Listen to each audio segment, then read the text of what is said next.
我们持续看到台积电目前的线上法说会，投资人相当关注，包括未来的营运展望，以及到底会不会调高资本支出跟海外布局的进度如何呢？带您看目前台积电法说会的最新状况。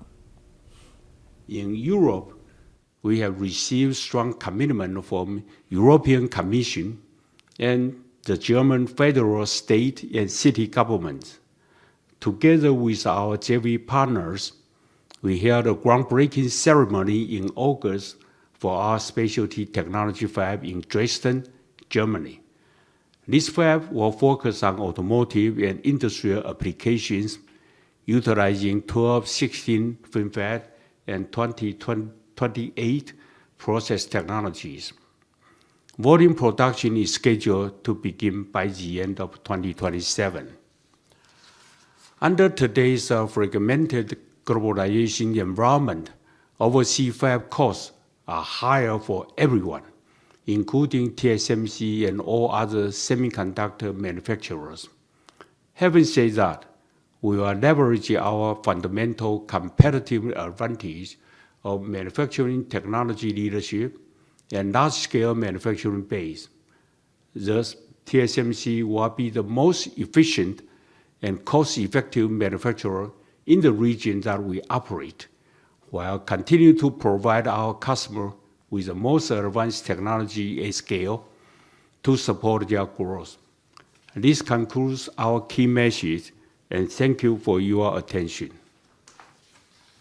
Okay, thank you, CC. This does conclude our prepared statements. Before we begin the Q&A session, I would like to remind everybody to please limit your questions to 2 at a time, to allow all the participants an opportunity to ask their questions. Should you wish to raise your question in Chinese, I will translate it into English before our management answers your question. For those of you on the call, if you would like to ask a question, please press the star then 1 on your telephone keypad now.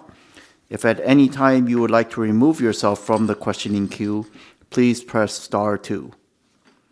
Now let's begin the Q&A session.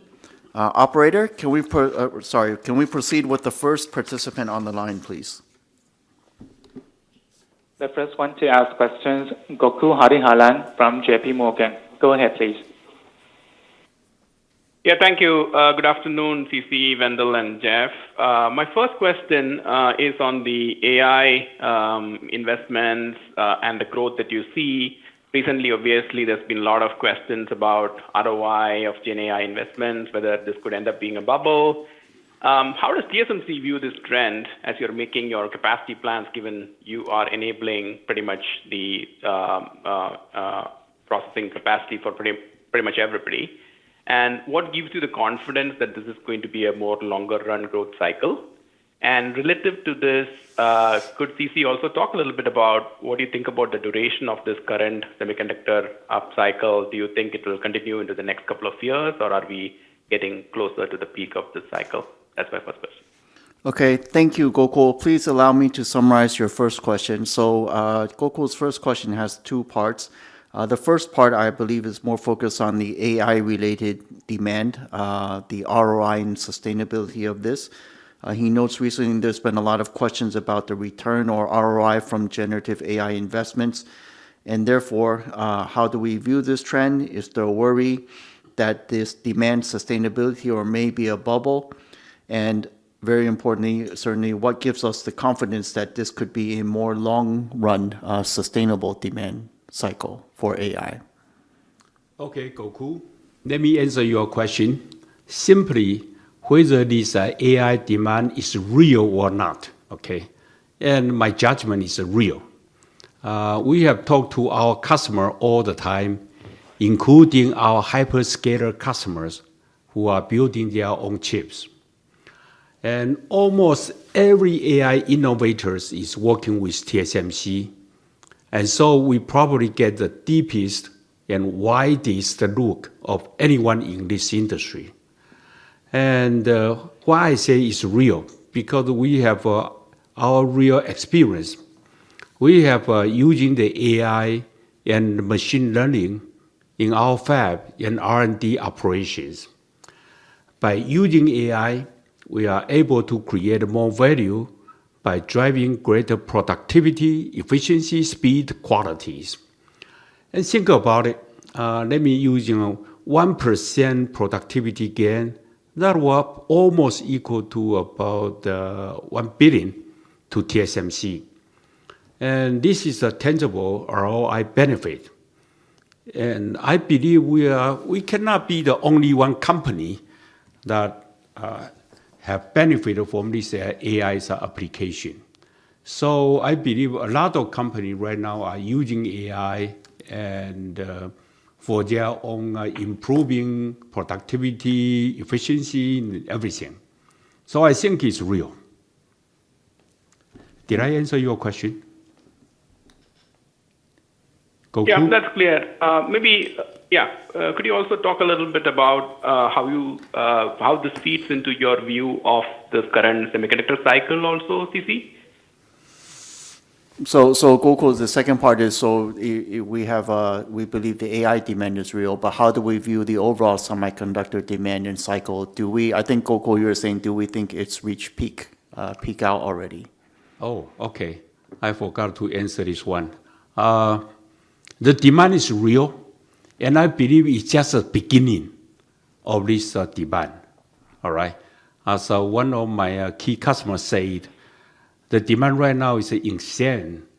That's it's just a beginning. It's a form of scientific to be engineering. Okay, and it will continue for many years. And then the overall semiconductor demand, I think. Overall semiconductor demand, except the AI, I think is everything stabilized and start to improve. Okay, Gokul? Understood. Yeah. That's clear. Thanks, CC.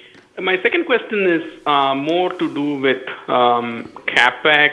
I think usually, if you look at the past cycles of strong demand uptick, TSMC's Capex also starts to move up quite a bit. This time around, 2023 and 2024, your Capex has been reasonably stable. It's still a large number, but not really growing a lot in the 30 billion, 31 billion range. How should we think about look forward when we look forward into next couple of years? What are you doing? What are you planning for Capex growth? Is there any reservations that TSMC has about the pace of growth, that the Capex is still a little bit lower, or should we expect that the Capex also should start accelerating given you're growing at 30% this year and looks like you're preparing for pretty strong growth the next couple of years as well?